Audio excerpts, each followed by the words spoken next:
Hello everyone, I'm the Saxy Gamer, and today we're here for another look at one of the Civilization first looks. So for those of you who haven't seen any of these yet, these are just pretty casual little first impressions videos about the new news that we have for the new leaders coming out this Thursday. Also, I'm going to apologize for the potato mic today. I am back home introducing Eugene to his cat cousins, so I of course don't have my normal PC setup, but we're going to go ahead and just roll with this anyways. So let's go ahead and take a look at what they're showing for Gaul. I'll try to balance the audio a little bit better. I know that's been a complaint in some of these videos, so I'll make sure that things are a little bit better balanced. I'll start by just turning this up to the max, and yeah, let's see what we have in store. Ambiorix leads Gaul in Sid Meier's Civilization 6. Far more than just a king of the north, Ambiorix was known as the king in all directions. He ruled the Oberon tribe in what is now Belgium. Gaul's powerful unique ability is called Eilstadt culture. It allows mines to provide a minor adjacency bonus for all districts. So let's take a look at this already. So we know that mines are going to give a minor adjacency bonus, which means plus 0.5. You can see here there's, what, 1, 2, 3, 4. There's 5 mines here, so we should be expecting plus 4 because it doesn't round up. So, of course, or sorry, plus 2 because it doesn't round up, so we are, of course, getting plus 2. Same thing here. We have 4 mines adjacent. We're getting plus 2 science. So I think that's actually a pretty good thing. We'll talk about why this is a little bit conflicting with their playstyle in a little bit, but, I mean, as just a generality, getting extra yields on your districts is pretty nice, so this is something that sounds pretty good.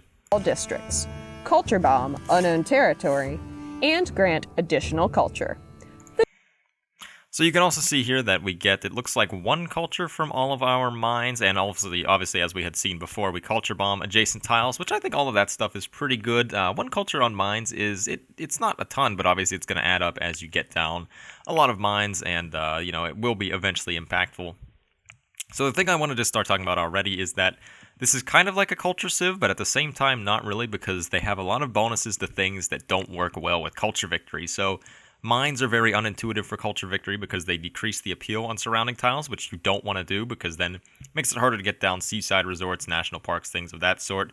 So that's something to consider, and also their unique district is a replacement for the industrial zone, which we'll see in a little bit, which also reduces appeal. So they've got some issues in their their synergy because they want to play for culture, but they also want to put down all these things that are going to hurt their appeal on their tiles, which makes it then harder to play culture. The downside to this power is that specialty districts cannot be built next to the city center. Okay, so you just heard that as well. We can't put specialty districts next to the city center. I believe that there's more they're going to say. And do not receive adjacency bonuses from other districts. Gaul. So, and in addition to that, we also don't get any adjacency from other districts. You can see here where this normally would be plus 1 from having 2 adjacent districts, but it isn't, which is something else to consider. So this is actually something that is kind of impactful for them. I mean, because a lot of the time, I mean, you're just going to have to keep it in mind as you settle your cities. It's going to have to force you to change your playstyle a little bit, maybe change where you want to put your city centers based on where you want to put the districts as a whole. So it is going to complicate things a little bit, but I think, I mean, like, I like it just because it is a nice change to the playstyle, and it makes it so that this isn't just a totally cheese ability that is really easy to exploit a lot. It definitely adds some little balancing things in there, so that's much better considering the amount of stuff that I complained about in the Byzantium first look about power creep. Gaul doesn't seem to be suffering from quite the same issue. From other districts. Gaul's unique unit is called the Gazete. It replaces the warrior and receives additional combat strength when fighting stronger units and district defenses, but is more expensive to train. So let's take a look at the Gazete there. So you can see this one has 60 combat strength, and this is a replacement for the warrior. So it's getting other combat strength from other things like having adjacent units, which we'll see in a little bit. It's getting 10 because it's fighting a spearman, but it gets 10 combat strength against units that have a higher base strength in it. So that is very nice because that means that there's going to be a lot less pressure to upgrade these guys into swordsmen and replace them as the game goes on. They're still going to be very good if you're fighting against swordsmen because you're going to get 10 bonus combat strength, which will put you at 30 as opposed to 20 in comparison to the swordsman's 36. So it's going to be a lot more competitive, and there's going to be a lot less pressure to upgrade. So I think this is very good. In addition, just having early game unique units is generally very strong because it allows you to go for early war very nice and easy. So the Gazete, I think, is going to be a really, really good unique unit. When fighting stronger units, Gaul's unique district is called the Oppidum. It's not only cheaper and available earlier than the industrial zone, but also unlocks the apprenticeship technology when constructed. Highly defensible, it offers its own ranged attack and receives a major adjacency bonus from quarries and strategic resources. So that's pretty cool. Their unique industrial zone here. So obviously, this was something that was seen in whenever they first did the announcement video for this patch.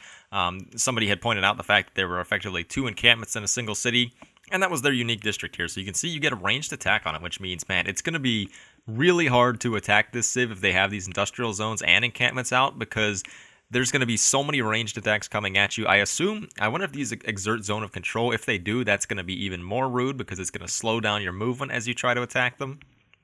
Getting these extra productions from quarries and strategic resources, I think, as well, is quite nice. In addition to that, you're going to get, I assume that you would get the extra production from mines as well that this civ gets just already. So a lot of things going with that. This seems like a pretty strong, unique district, in my opinion.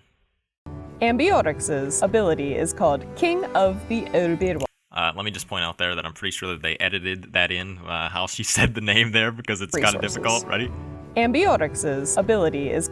You can definitely hear that they audio cut that. I mean, I don't blame them because I do it sometimes too. But either way, so let's take a look at this screen right here before they talk about it.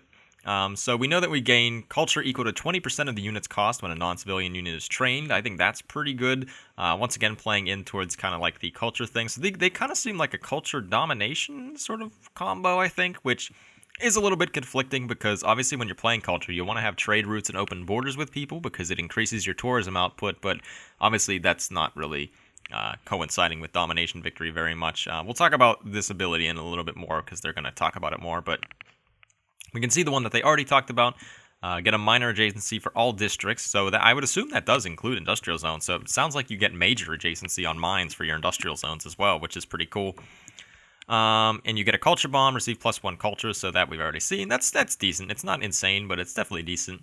And then obviously the drawback for it that makes it a little bit less insane and more so balanced and avoiding some of the power creep issues that we've talked about. So the Gaizate gets +10 combat strength when fighting units with a higher base. Oh, this is something we forgot to talk about earlier.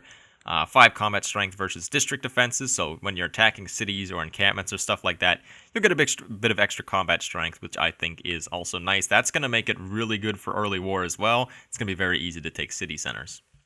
And then the opium as well, so we have all this, so it gets a free ranged attack. When do you unlock it? It doesn't say in here, so who knows how much earlier it'll be, but either way, getting earlier industrial zones is definitely pretty cool. We'll have to wait and see just exactly when this is unlocked. And then +2 production bonus if adjacent to a quarry, improvement, or strategic resource. That's very big. I mean, just think, if you have 2 quarries there, you're already at 4 production. You can even get more with more strategic resources. That's a pretty big adjacency bonus. Not very many districts get two of their yield from being adjacent to something, so I think that's pretty cool. I guess actually a few of them do, but either way, that's been lacking on the industrial zone previously, so the opium seems pretty cool. Called King of the Elbirwans. It grants Gaul additional culture based on unit cost when a non-civilian unit is trained. It also gives melee, anti-cavalry, and ranged units bonus combat strength for every adjacent combat unit. Let's talk about that one for a little bit. So we get 2 extra combat strength per adjacent unit on, melee, ranged, and anti-cav. So very good that this isn't applying to siege or cavalry units because those would be totally overpowered if they were getting this bonus. But I think this is pretty cool. It kind of makes you play as like a barbarian horde sort of thing where you want to have a lot of your units clumped up. Obviously the max for this would be 12 combat strength on a single unit. But this is definitely a very nice thing. I think it forces you to kind of maybe change up how you're going to play with your military. Instead of spreading things out and attacking multiple targets, you just want to move as a big clump and then attack like that. So I think this is going to be a pretty strong ability and one that I think is going to be pretty fun as well. For every adjacent combat unit. Gaul's focus is on a defensive, culture, and production-centered game. So, as they said there, it's going to be focused on defensive culture and production, so definitely it is going to be very defensible with this unique district. Additionally, the fact that you can clump up your defensive units as well, like your archers, to get a lot of extra combat strength, that's going to be pretty good as well, so very nice. Still, though, the issue lies that, as I mentioned before, there's a little bit of playstyle conflict with the fact that you don't want to be putting down that many mines and industrial zones when you're playing Culture Victory, just because it hurts your appeal, but I'll have to see how much of a problem this actually is. It might not end up being that big of a problem, and I guess the other thing is you do get culture out of your mines, so it kind of offsets some of that negative cost as well. Prioritize border expansion early so you have room to build districts far from the city center. That's very true. Yeah, Claim gonna be as very many good at mines early as war. possible to fuel this expansion with Gaul's culture bombing ability. Place the oppidum to guard valuable resources in your sprawling city. Also, consider rushing military tradition for flanking bonuses, which can come. That is actually something I hadn't thought about, is that this stacks with flanking bonuses. So already in the game, obviously, you get extra combat strength from having adjacent units adjacent to one another when they attack or things like that, but this gives that even more combat strength. That's something I didn't think about, but with military tradition, that's going to be what? +4 effectively for each adjacent unit. That's a lot of extra combat strength, and that'll add up pretty nicely. So that's going to be interesting to see just how insane that ends up being. That might add enough combat strength to make this a very, very, probably one of the best early domination civs in the game. Combine with Gaul's horde-based combat buffs to forge a truly formidable army. Will you undermine your enemies to reign in all directions? How will you lead Gaul in Sid Meier's Civilization VI?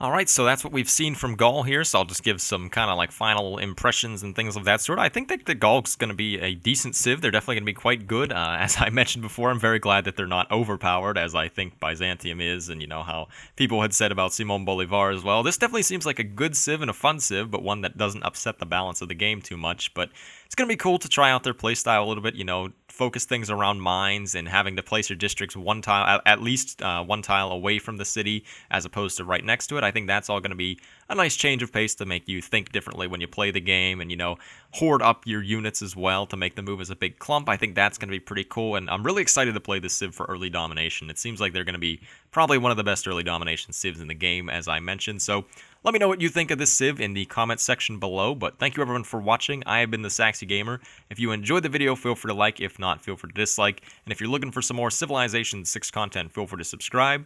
Thank you for watching, and goodbye.